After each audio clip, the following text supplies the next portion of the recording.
ये आकाशवाणी गोरखपुर है। अब रघुआ सभे प्रमोद कुमार सिंह से समाचार सुनिए।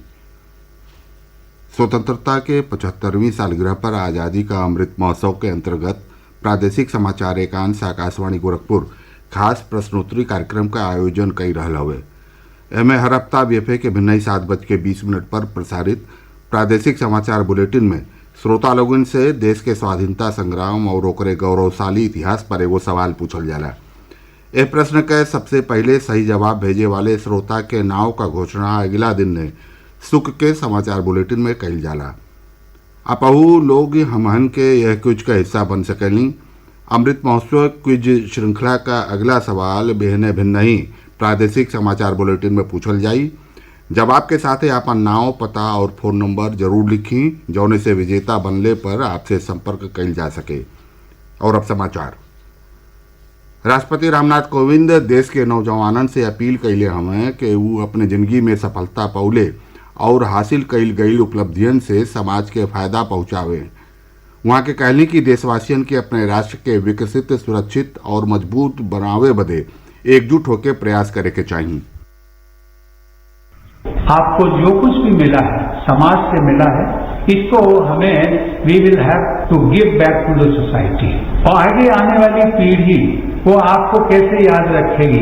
इस शिक्षण संस्थाओं में उन्होंने जो शिक्षा हासिल की है तो शिक्षण संस्था का नाम जरूर याद रखेंगे, लेकिन इसके अतिरिक्त आपने क्या किया है उसको हर कोई याद रखेगा। मैं इस प्रकार की अपेक्षा भी करता हूँ। कानपुर में आज चौधरी हरमोहन सिंह यादव के जन्म शताब्दी समारोह के संबोधित करत राष्ट्रपति कहलें कि देश आज़ादी का अमृत महोत्सव मना रहल हो और ये स्वतंत्रता आंदोलन के नायकन के याद कैले के दिन हवे। वहाँ के कहली कि देशवासियन के स्वतंत्रता आंदोलन में गुमनाम नायकन के बारे में बतावल जाए के चाहिए। श्री कोविंद कहलें कि शिक्षा विकास का आधार हो और केहू के शिक्षा मिली तो वो विकास के राह निकारी। शिक्षा के क्षेत्र में उत्तर प्रदेश ने अनेक विशिष्ट उपलब्धियां हासिल की हैं और प्रदेश के शैक्षिक मानचित्र पर कानपुर का एक विशेष स्थान भी है।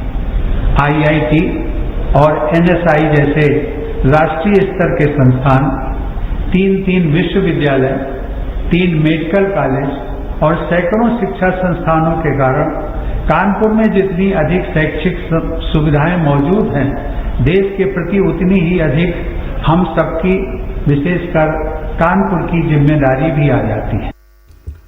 राष्ट्रपति कानपुर के 2 दिन के दौरा पर हमें वहाँ के बिहने हरकोट बटलर तकनीकी विश्वविद्यालय के शताब्दी समारोह के संबोधित करब।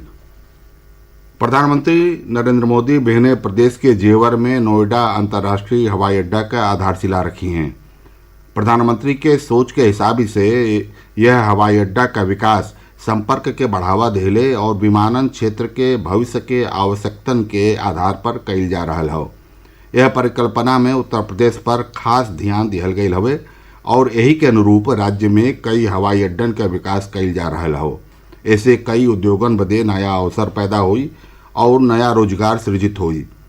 हवाई अड्डा के सड़की, रेल और मेट्रो से जोड़ल जाई। हमरे संवाददाता बतौले हमें कि ई भारत का पहला नेट जीरो उत्सर्जन हवाई अड्डा हुई।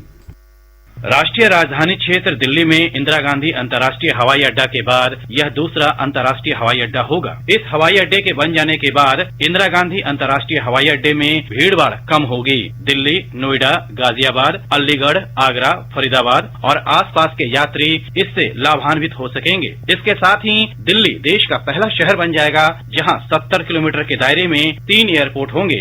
यात्रियों की सुविधा के लिए नोएडा और दिल्ली को निर्बाध मेट्रो सेवा के जरिए जोड़ा जाएगा। भारत में पहली बार किसी हवाई अड्डे में मल्टी मॉडल कार्गो केंद्र की व्यवस्था होगी। इसके कार्गो टर्मिनल की क्षमता 20 लाख मीट्रिक टन है, जिसे बढ़ाकर 80 लाख मीट्रिक टन कर दिया जाएगा। दीपेंद्र कुमार, आकाशवाणी समाचार, दिल्ली। प्रधानमंत्री नरेंद्र मोदी यह महीना के 28 तारीख के आकाशवाणी से मन की बात कार्यक्रम में देश विदेश के लोगन के साथ अपन विचार साझा करिए। यह कार्यक्रम के 83वीं कड़ी हुई। प्रधानमंत्री लोगन से अपन विचार साझा करे के कहले हमें। एगो ट्वीट में श्री मोदी कहले कि वो एह बेर मन की बात कार्यक्रम खातिर संभावित विषयन और शीर्षकन पर लोगन का विचार जानल चाहत हमें। वहाँ के लोगन से अपन सनेसा MyGov और नमो ऐप पर रिकॉर्ड करौले का आग्रह कैले हमें। श्रोता लोग टोल फ्री नंबर 1800-117800 पर हिंदी और अंग्रेजी में आपन संदेशा रिकॉर्ड करा सकें। एक साथ समाचार पूरा भइल। नमस्कार।